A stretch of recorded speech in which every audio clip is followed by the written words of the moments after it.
नमस्कार दोस्तों, कैसे हैं आप लोग? उम्मीद करते हैं कि स्वस्थ होंगे, मस्त होंगे और अपने पढ़ाई को पूरे मन से कर रहे होंगे। दोस्तों, स्वागत है आप लोगों का एक बार फिर से हमारे चैनल संकल्प जीएस क्लासेस पर।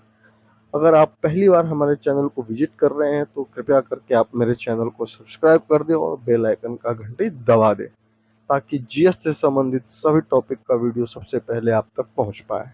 ठीक है दोस्तों, आज का जो हमारा टॉपिक है, वो है सीमावर्ती राज्यों का उदय।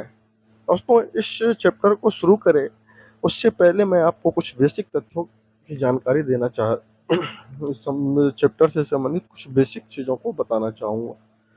दोस्तों, जब भारत पर हर्षवर्धन यानी वर्धन वंश का शासन चल रहा था, तो वर्धन वंश के शासकों के द्वारा खास करके हर्षवर्धन के समय में उत्तर और पश्चिम तथा पूर्वी भारत के एक बड़े भूभाग को जीत करके वो अपने साम्राज्य के अंतर्गत संगठित कर लिया था। इसके अलावा कुछ ऐसे क्षेत्र भी थे जिन्होंने उसको जिसको वर्धन वंश के शासकों के द्वारा जीत करके अपने साम्राज्य में न मिला करके उससे कुछ टैक्स वसूला करता था और उसे स्वतंत्र शासन करने के लिए छोड़ दिया था। परंतु जो वर्धन वंश का पतन हो जाता है, तो यही राज्य जो वर्धन वंश के अधीन काम कर रहे थे, इन्होंने अपने अपने स्वतंत्र साम्राज्य की घोषणा कर देता है। और ये सारे राज्य जो होते हैं वो भारत के सीमावर्ती इलाके में होते हैं। सीमावर्ती इलाका उसको कहते हैं जो किसी देश की आखिरी बिंदु होती है, यानी आखिरी सीमा होती है, उसके बाद उस देश की सीमा जो है वो समाप्त हो जाती है, तो उस क्षेत्र को हम लोग सीमावर्ती राज्य कहते हैं। तो इस क्रम में बंगाल में, कश्मीर में तथा राजवंश में नए नए साम्राज्यों का उदय होता है। ठीक है दोस्तों, तो दोस्तों बंगाल के क्षेत्र में अगर उदय होने वाले राज्य साम्राज्य की बात करें, तो यहाँ पर दो वंशों ने अपना अपना साम्राज्य जो है वो स्थापित किया था, एक पाल वंश और एक सेन वंश। दोस्तों, इसके बाद अगर हम कश्मीर के क्षेत्र में स्थापित होने वाले साम्राज्य की बात करें, तो कश्मीर में जो साम्राज्य स्थापित हुआ था, इसके अंतर्गत तीन वंशों ने शासन किया था, कारकोट वंश, उत्पल वंश और लोहार वंश। और इसके अलावा दोस्तों राजस्थान के क्षेत्र में जिस वंश का उदय हुआ था उसको हम लोग राजपूत वंश के नाम से जानते हैं। कालांतर में ये कई शाखाओं में विभक्त हो जाता है और अलग अलग नामों से भारत के अलग अलग क्षेत्रों पर अपना साम्राज्य कायम करता है। और अगर हम इन अलग अलग शाखाओं की बात करें, तो इसमें गुर्जर प्रतिहार वंश, गढ़वाल वंश, चौहान वंश, परमार वंश, चंदेल वंश, सोलंकी वंश और सिसोदिया वंश। तो दोस्तों, इस वीडियो के अंतर्गत हम इन सभी वंशों और इन क्षेत्रों के बारे में विस्तृत अध्ययन करेंगे। इस वीडियो में हम लोग बंगाल और कश्मीर के राजवंशों के बारे में पढ़ेंगे और इसी टॉपिक का पार्ट 2 वीडियो आएगा, जिसमें हम लोग राजपूत वंशों के बारे में तथा उनके द्वारा स्थापित किए गए साम्राज्यों के बारे में पढ़ेंगे।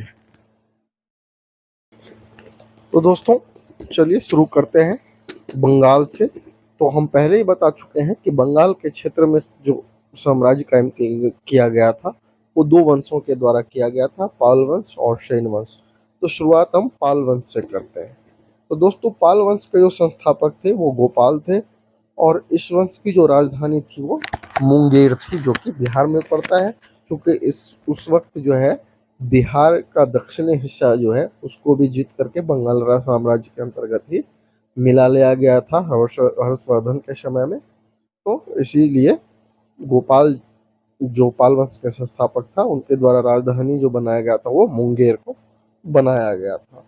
दोस्तों, अगर हम पाल वंश के प्रमुख शासक की बात करें, तो गोपाल, धर्मपाल, देवपाल, महिपाल प्रथम तथा रामपाल हुए। क्या दोस्तों, इसके अलावा गोपाल के द्वारा जो है वो ओदंतपुरी विश्वविद्यालय की स्थापना की गई थी, तथा पाल वंश के शासकों ने बौद्ध धर्म को संरक्षण दिया और बौद्ध धर्म को अपना लिया। दोस्तों, हर्षवर्धन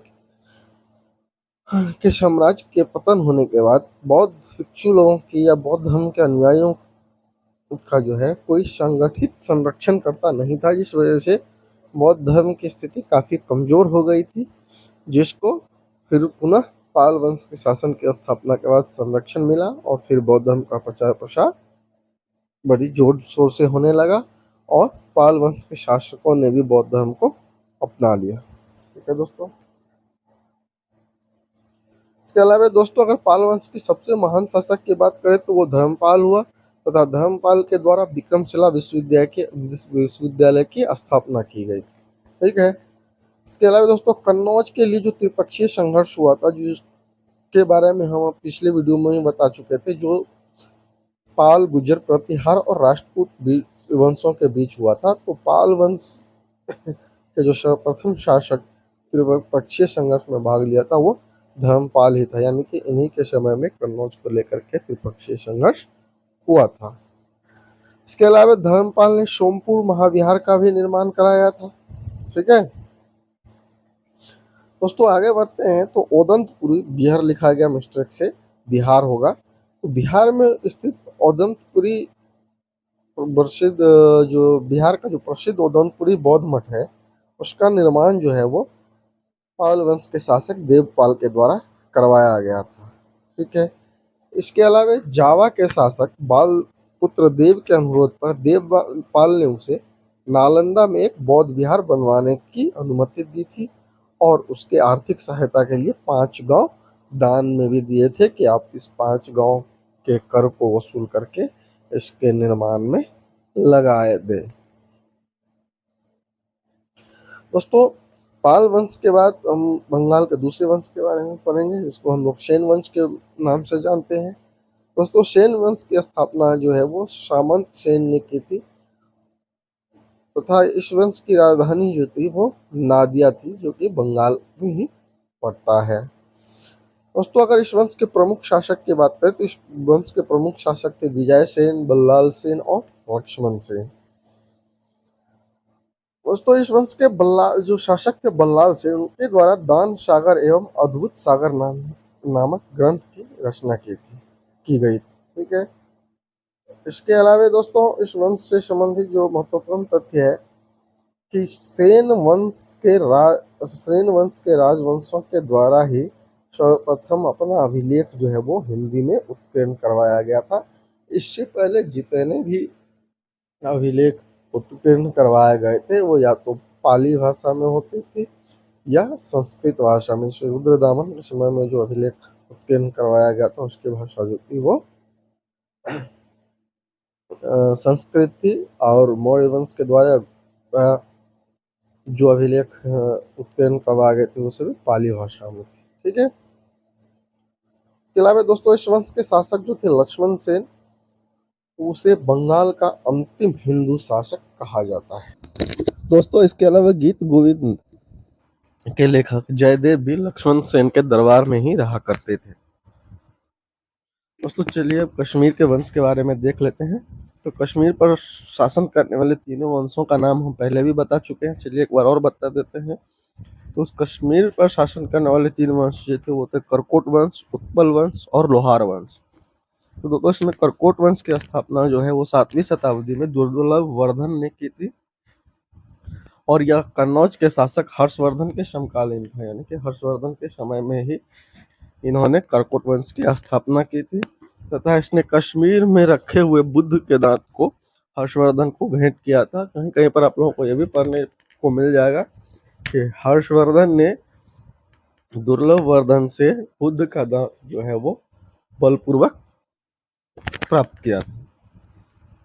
दोस्तों इसके अलावा इससे संबंधित महत्वपूर्ण तथ्य है कि वंशांग जो है वो कश्मीर का दौरा जो है वो दुर्लभ वर्धन के समय में ही किया था, और यह दुर्लभ वर्धन के दरबार में 2 वर्षों तक रहा था। इसके अलावा करकोट वंश का सबसे जो शक्तिशाली शासक था होता है ललितादित्य मुक्तिपीठ, और इन्होंने कश्मीर में सूर्य भगवान का एक मंदिर का निर्माण कराया था, जिसको मार्तंड मंदिर कहा जाता है। दोस्तों करकोट वंश के बाद कश्मीर में जिस वंश ने शासन किया था वो उत्पल वंश है। उत्पल वंश की अगर ऐतिहासिक दृष्टिकोण से देखा जाए तो कोई बहुत महत्वपूर्ण योगदान नहीं है, इसीलिए ये हमारे लिए इम्पोर्टेंट नहीं है, फिर भी हम जानकारी के लिए इससे संबंधित तथ्यों को यहाँ पर बता देते हैं। तो दोस्तों उत्पल वंश की स्थापना जो है वो अवंती वर्मन ने 855 ईस्वी में की थी, तथा यह अपने मंत्री शूर के साथ शासन करता था, यानी कि इन्होंने अपने शासन में कुछ हिस्सा जो है अपने मंत्री को भी कुछ पावर दिया हुआ था, यानी दोनों मिलकर के शासन करता था। इसके अलावा इसने कश्मीर में अवंतीपुर नगर की स्थापना की थी, जिसको अवंतीपुरा भी कहा जाता है, और ये कश्मीर का बहुत ही सेंसिटिव इलाका माना जाता है। यहाँ पर बराबर आतंकवाद से संबंधित घटनाएं होती रहती है। दोस्तों, अवंती वर्मन की मृत्यु उड़ीसा से अभी के समय में हाजरा के नाम से जाना जाता है, वहां पर हो जाती है। इसके बाद इसकी पत्नी जो है वो शासन का संचालिका बनती है, और इस वजह से इसके उत्तराधिकार के बीच आपस में युद्ध हो जाता है और इस वंश का पतन हो जाता है। दोस्तों, इसके बाद कश्मीर पर जिस वंश ने शासन किया उसको हम लोग लोहार वंश के नाम से जानते हैं, और लोहार वंश की स्थापना जो है वो संग्राम राज ने 1003 ईस्वी में की थी। और इस वंश का जो सर्वाधिक प्रसिद्ध शासक हुआ उसका नाम हर्ष था, जिसे कश्मीर का नीरो भी कहा जाता है, और राजा तरंगनी के लेखक कल्हन इन्हीं के दरबार में रहते थे, इन्हीं के आश्रित कवि थे। इसके अलावा दोस्तों, इस वंश का अंतिम शासक जो था वो जय सिंह था,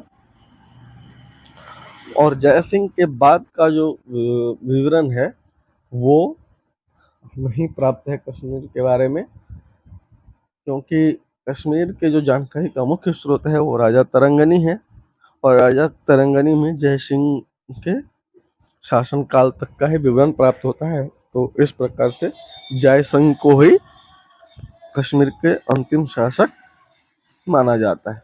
ठीक है दोस्तों, तो इस प्रकार हमारा आज का टॉपिक जो है वो खत्म हो गया, और इसमें जो भी बाकी रह गया है उसका पार्ट 2 वीडियो हम बहुत जल्द लेके आएंगे, और वो प्राचीन भारत से संबंधित हमारा आखिरी वीडियो होगा। उसके बाद हम लोग मेडिवल हिस्ट्री शुरू करेंगे। दोस्तों, हमारी आशा है